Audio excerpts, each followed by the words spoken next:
Thank you. So for those of you who don't know me, my name is Ed Curtis. I'm a group leader at the IOCB in Prague. And the title of my talk today is Supernova, a deoxyribozyme that catalyzes a chemiluminescent reaction.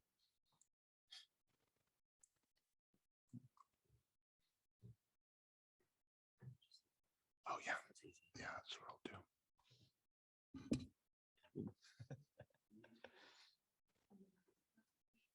Oh, wonderful.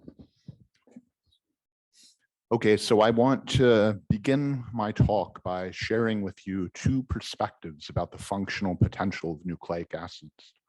So this first view is an old one. And in this view, DNA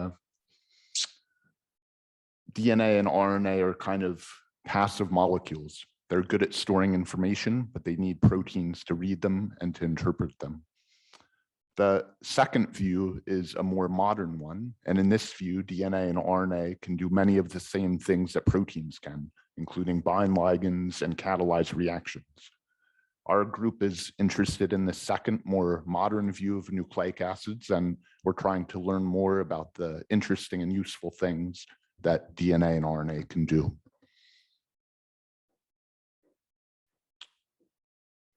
The project that I'm going to talk about today was originally and specifically by an interesting type of insect called a firefly. Fireflies can produce their own light. The molecular mechanism for this is known. The reaction is catalyzed by a protein enzyme called luciferase. If you've ever walked through the woods on a summer night, you know that this is a very beautiful reaction, but it's also a very useful one. Luciferase is widely used as a genetic reporter. The usefulness of luciferase prompted us to ask, would it be possible to make a DNA enzyme that catalyzes a luciferase-like chemiluminescent reaction? The starting point for our efforts was the substrate shown here. This molecule is called CDP star. It's relatively stable. However, when the phosphate group is removed, it breaks down in such a way that light is generated. When we learned about this molecule, we realized that it could potentially be used to identify new DNA enzymes that catalyze chemiluminescent reactions. The idea was to make a DNA enzyme that transfers the phosphate from CDP star to its own 5' hydroxyl. Such a DNA enzyme would promote the decomposition of CDP star and the subsequent production of light. After coming up with this general strategy, the next step was to figure out a way to identify rare DNA sequences that catalyze this reaction. To do this, we use the following artificial evolution protocol. And because this protocol is used by many students in the group, I'm going to go through it in just a bit of detail. So the starting point is a library of about 10 to the 16th different DNA sequences. This library is incubated with CDP star, and the hope is that rare library members will be able to transfer the phosphate from CDP star to their 5' hydroxyl group. We then perform a ligation reaction, and the important point here is that the ligation requires a 5' phosphate, so only reactive library members get modified. We then purify these molecules by page because they're now longer than the unreacted library members. They're then cut from the gel and amplified by PCR. And in the final step of the protocol, the DNA strands are separated to generate single-stranded DNA for the next round of selection.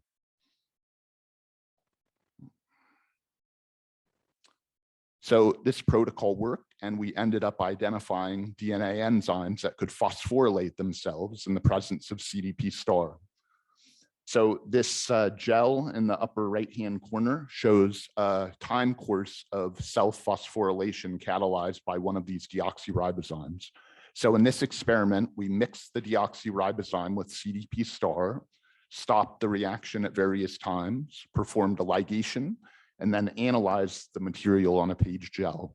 So you can see that we were able to detect product in this experiment after about 12 minutes, and after about 4 hours, the reaction had plateaued. We also found that these deoxyribozymes could generate light. To show this, we did a different sort of experiment. The deoxyribozyme was mixed with CDP star, and we simply measured the amount of light produced in a plate reader. So this graph is showing the amount of light produced in the presence of the deoxyribozyme divided by the amount of light produced in the absence of deoxyribozyme. So in this particular experiment, the rate enhancement of light production is about 8,000-fold. So this showed that our method could in fact be used to identify new deoxyribozymes that catalyze a chemiluminescent reaction.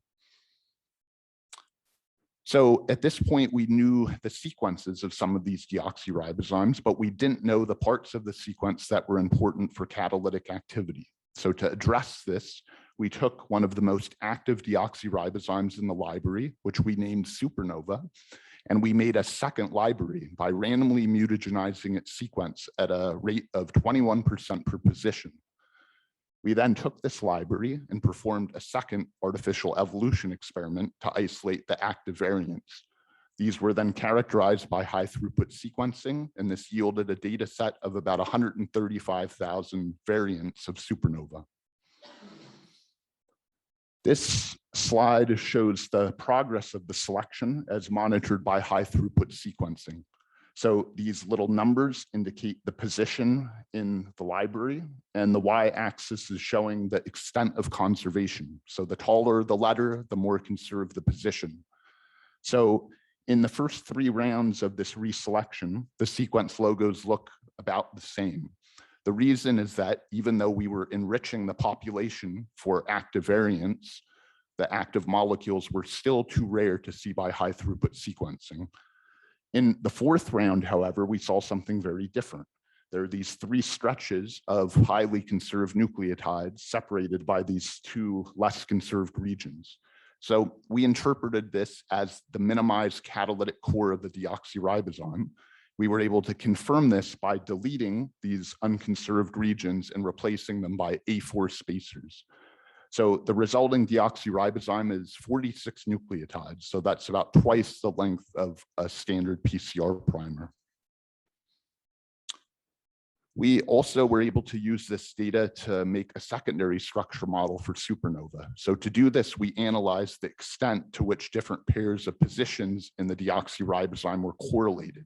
So what I mean is we were looking for pairs of positions in which, if a mutation occurred at one position in the pair, a mutation also tended to occur at the second position. This kind of pattern is called a covariation, and it's a powerful way to identify base pairs in functional DNA and RNA structures. This heat map shows the extent to which each possible pair of positions in the catalytic core of supernova is correlated.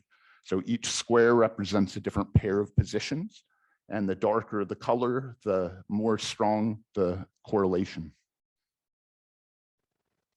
So when we looked at these correlations more carefully, we realized that some of them were consistent with a known type of nucleic acid structure called a purine motif triple helix.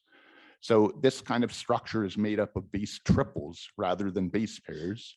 And there are 3 flavors of triple in this particular motif: CGG, as shown in this sequence, TAA, and TAT. So not only were these green positions correlated, but the pattern of changes was consistent with the purine motif triple helix. We obtained additional support for this model using site-directed mutagenesis. So in this particular experiment, we've changed one of the canonical CGG triples into a TAT triple.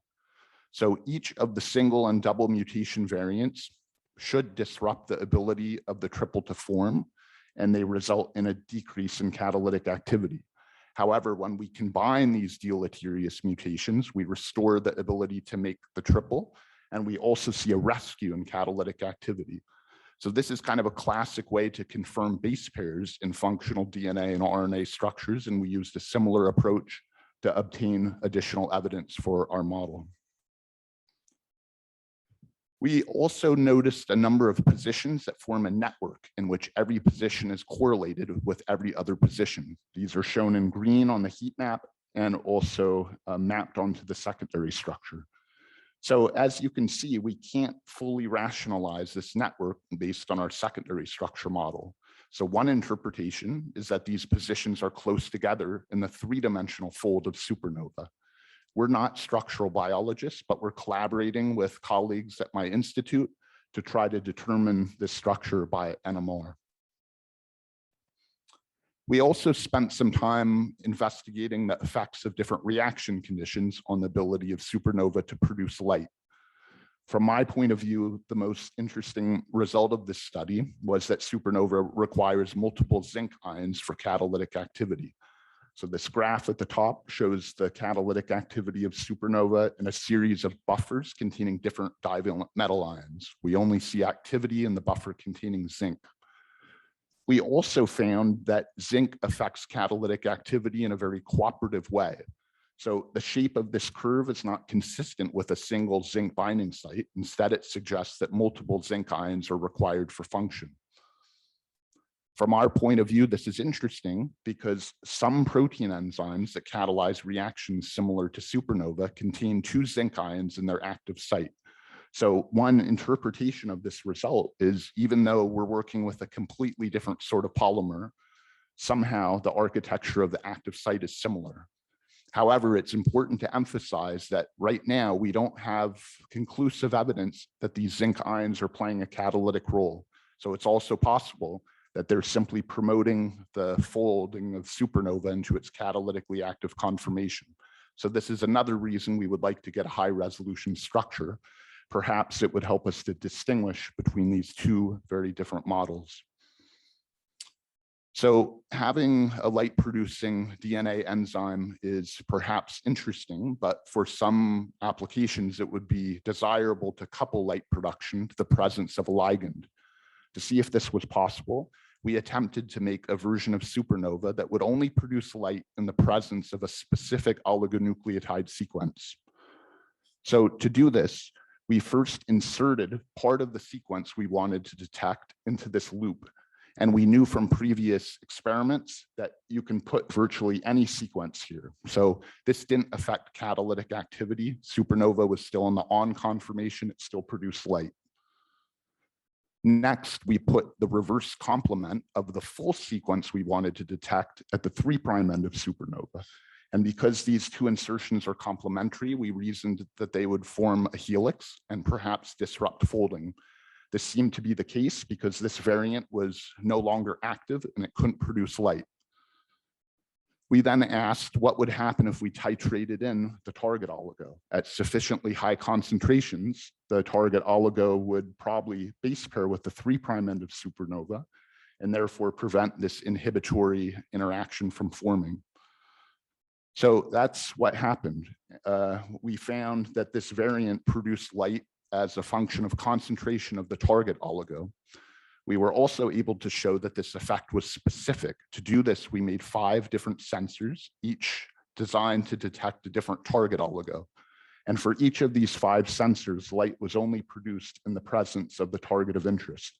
So this shows that our approach can be used to make sensors that only produce light in the presence of a ligand. From our point of view, we think it is interesting to further explore this general approach. And one of the kind of advantages of this kind of sensor is that everything happens in solution. So there's no need for wash steps or biochemical purifications.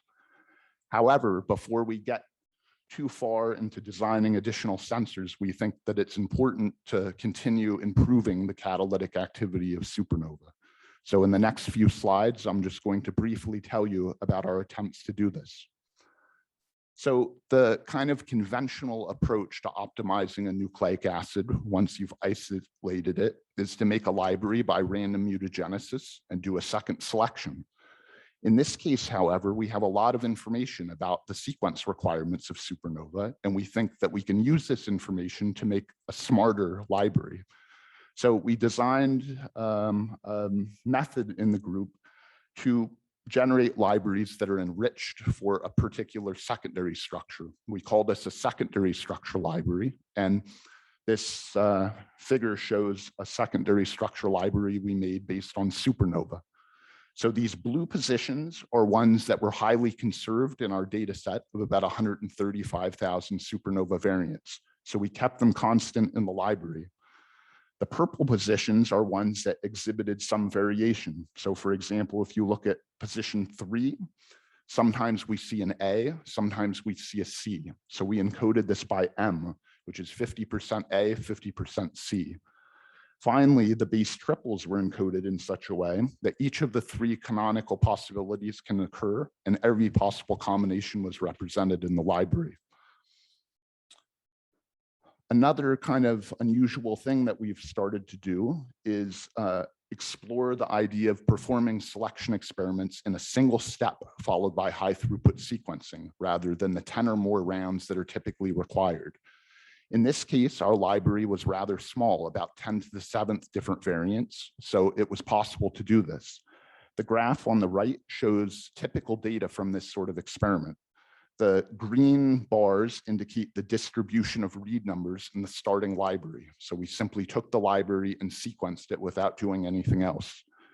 The blue distribution shows the read numbers of molecules after 1 round of selection. So you can see that many sequences were enriched. We're still in the early stages of characterizing this library, but so far we know that it contains variants with catalytic efficiencies 10 times higher than supernova.